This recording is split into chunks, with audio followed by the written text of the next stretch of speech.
Okay, so I played every Fender Telecaster in the range of $500 to $5,000.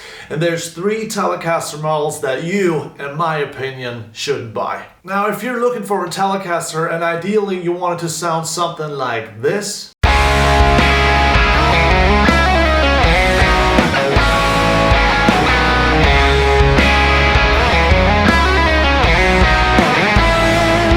then jump aboard, because we're gonna start right now. Okay, so first Fender Telecaster you shouldn't buy, in my opinion, is the Fender Vintera II Telecaster. And the reason is actually pretty straightforward. Let's look at the Vintera II Telecaster price point compared to the much more affordable Squier Classic Vibe. You will find that the Vintera II costs about twice as much as the Squier Classic Vibe. Let's just say you're gonna get a Squier Classic Vibe. You will find after a while that the pickups are not as good, so you probably have to change pickups after a while. Add that to your investment of around $500.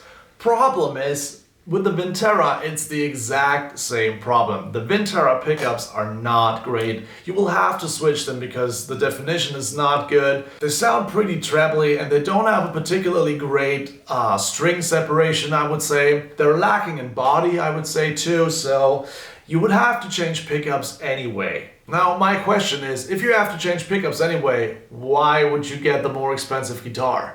In a nutshell, you're gonna have to pay double just to have the Fender decal on your headstock. And to me, that doesn't sound like a good idea, especially if you have a limited budget and you want to get the most guitar for your money. Plus, if you're that crazy about the decal on your headstock, you could easily change that too. Another reason why the Vintera doesn't really make sense is if you're comparing that to the Classic Vibe, the Classic Vibe is likely to be a lighter guitar than a Vintera because the Classic Vibe, as far as I know, is still made out of pine, not out of alder or ash, which makes it a much lighter guitar, which to me is not only better when you're standing up, but it's also better because lighter guitars, in my opinion, tend to be a lot more resonant. So all things considered, if you're buying a Classic Vibe for $500, you're getting the same not so great pickups that you have to change. You're getting a lighter guitar. It looks the exact same except for the decal, and it costs half the price. So the Vintera really is the introductory Fender thing, but it doesn't really offer that much more than the Squier Classic Vibe. So frets aren't worse, the neck isn't worse, the body is probably lighter anyway. So Fender Vintera II, not the best option in my opinion.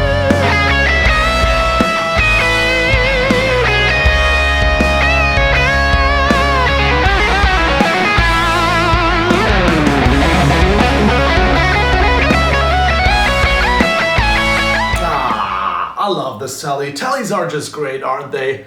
Well, some of them are, others I think don't make that much sense. Number 2, it is the Fender American Vintage II. I feel like for the price of $2,300, there's a couple things wrong with this guitar. And this is where you may or may not learn something about Telecasters today, because the playability of a Telecaster, which is pretty wide ranging, I would say, depending on the model that you're trying, is super dependent on three things, in my opinion. First of all, neck shape, right? Neck shape is pretty straightforward. Depending on the size of the neck, it's gonna be more comfortable for you or less comfortable, depending on your hand size and all these different things. But there are two other things that the American Vintage II Telecaster doesn't get right.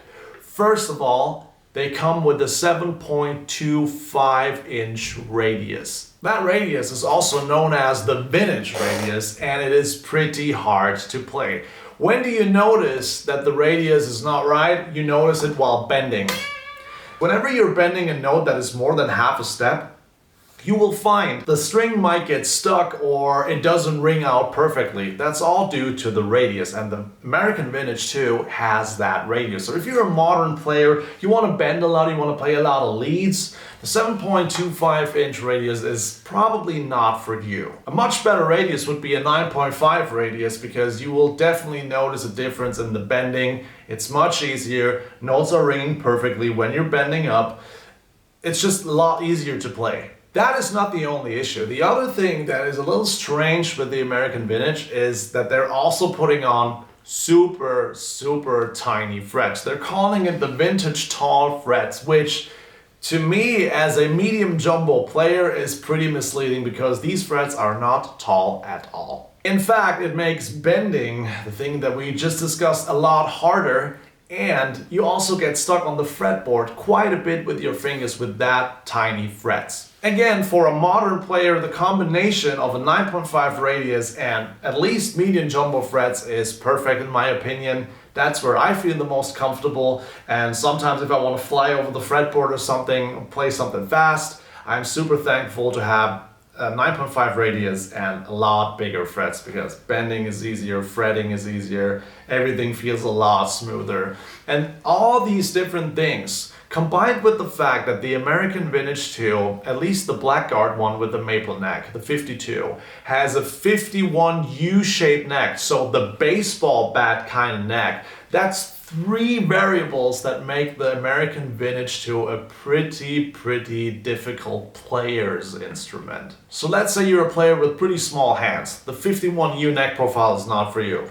Let's say you want to bend a lot or play a lot of leads. The 9.5 radius is not for you. Let's say you want to have a modern feel on your fretboard, like on a modern guitar. You're gonna need bigger frets than the ones that are on the American Vintage 2.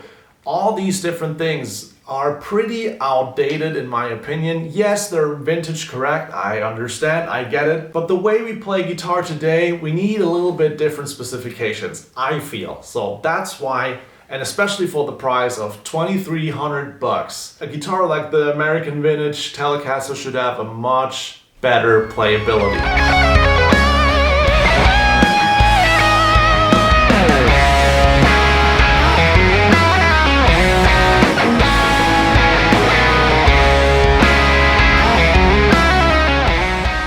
Last but not least, all the way up there in the price range, I think you shouldn't buy a master-built Custom Shop Telecaster. Now, this might be a pretty ridiculous take, especially regarding the fact that I own a 52 Custom Shop Telecaster, but I think the master-built Telecasters are oftentimes not worth the money. Because let's think about that price range, like master built Telecaster, okay, that's around 6, 7, 8 grand or something.